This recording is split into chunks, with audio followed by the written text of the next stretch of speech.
Hi everyone, this is Basic Server Administration, and the first topic is service configuration files. In Linux, services are managed using configuration files.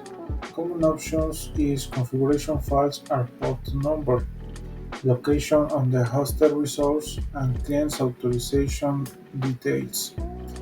When the service starts, it looks for its configuration files, load them into memory, and adjust itself according to the settings in the files.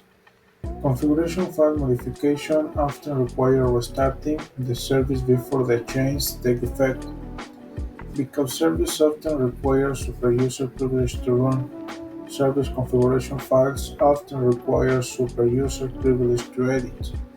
The command output shows a portion of the configuration file for engines, which is a Lightwix web server for Linux.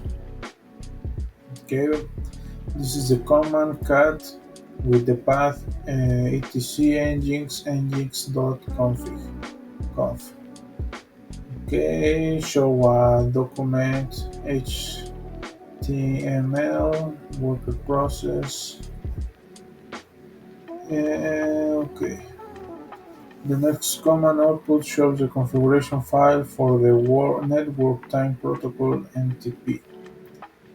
Okay, with the command cat in the route and the path etc ntp.conf with the config ntp. In this case is the configuration of Nginx web server. In the last command output shows the configuration file for Snort, a Linux-based intrusion detection system (IDS). Okay, with the command cat with the path snort.conf. Okay,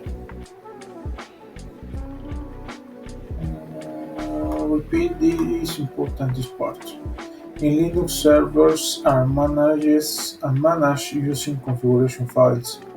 Common options in configuration files are port number, location on the hosted resource, and client authorization details. When the server starts, it looks for its configuration files, load them into memory, and adjusts itself according to the settings in the files.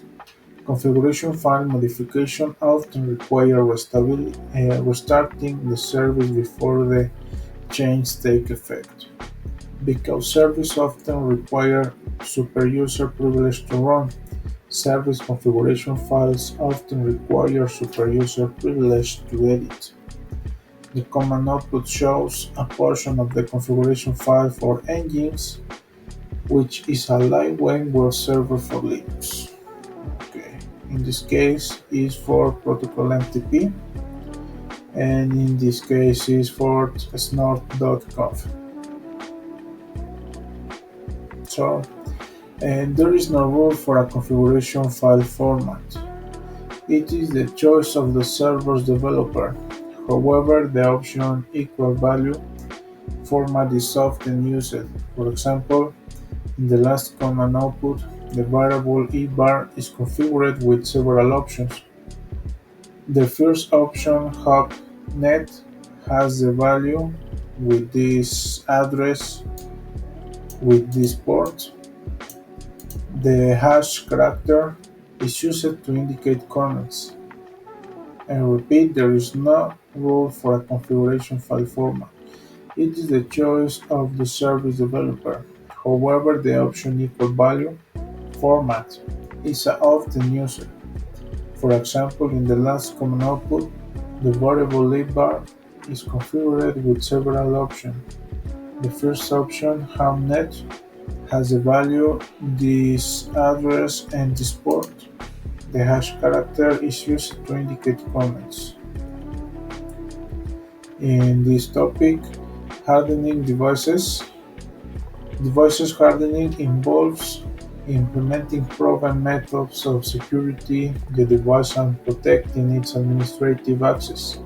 Some of these methods involve maintaining passwords, configuring enhanced remote login features, and implementing security login with security shell,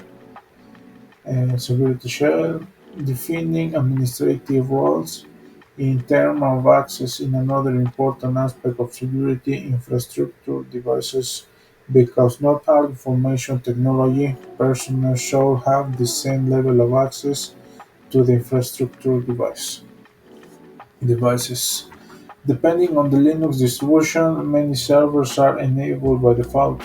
Some of these features are enabled for historical reasons but are no longer required, stopping such services as ensuring they do not automatically start at boot time in another device. Hardening technique.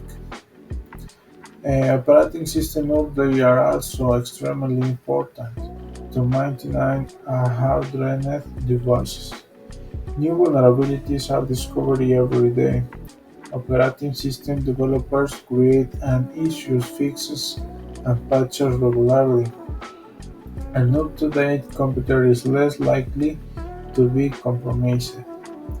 The following are basic best practices for device hardening: ensure physical security, minimize installed packets, disable unused service, use security shell, and disable the root account login over a security shell. Keep the system updated, disable USB auto detection, enforce a strong password, force periodic password changes, and keep users from reusing old passwords. Many other steps exist and are often service of application dependent. In topic monitoring service logs, logs files are the record that a computer stores that keep track of important events. Kernel, service, and application events are all recorded in log files. It is very important for an administrator to periodically review the logs of a computer to keep it healthy. By monitoring Linux log files, an administrator gains a clear picture of the computer's performance, security status, and any underlying issues. Log file analyst allows an administrator work against upcoming issues before they occur. In Linux, log files can be categorized as application logs, event logs, service logs, and system logs. Some logs contain information about daemons that are running in the Linux system. A daemon is a background process that runs without the need for user interaction. For example, the System Security Service daemon (SSD) manages remote access and authentication for single sign-on capabilities. The table lists a few popular Linux log files and their functions. In the right side is the description. In the left side is Linux log files. In this path bar log message, this directory contains generic computer activity logs, and it is mainly used to store information and non-critical system message. In Debian-based computers, this is the path. Directory serves the same purpose. In this path out-to-log, this file stores all authentication-related events in Debian and Ubuntu computers. Anything involving the user authorization mechanisms can be found in this file. Okay, user authorization mechanisms can be found in this file. And this path, secure, this directory is used by Red Hat and CentOS computer instead of bar log auto.log. It also tracks to the login, security shell logins, and other error logger by SSD. In this path, boot.log, this file stores boot-related information and message logged during the computer startup process. And this directory contains kernel rings, buffer message, information related to hardware device and their drivers is recorded here. It is very important because due to their low-level nature, logging systems such as syslog are not running when the events take place, and therefore are often unable to the administrator in real time. In the kernel log, this file contains information logged by the kernel. In this path, cron is a service used to schedule automatic tasks in Linux and is directed to restore its events. Whenever a scheduled task, also called a cron job, runs highlights relevant information, including execution status and error messages are stored here. And this is the MySQL log file.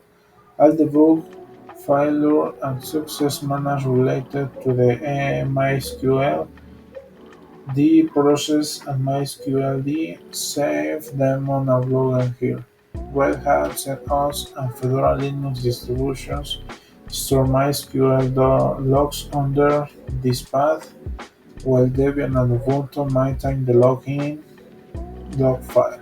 Okay. The command output shows a portion of message log file. Each line represents a logged event. The timestamp at the beginning of the lines mark the moment the event took place. With superuser cat and the data. Okay.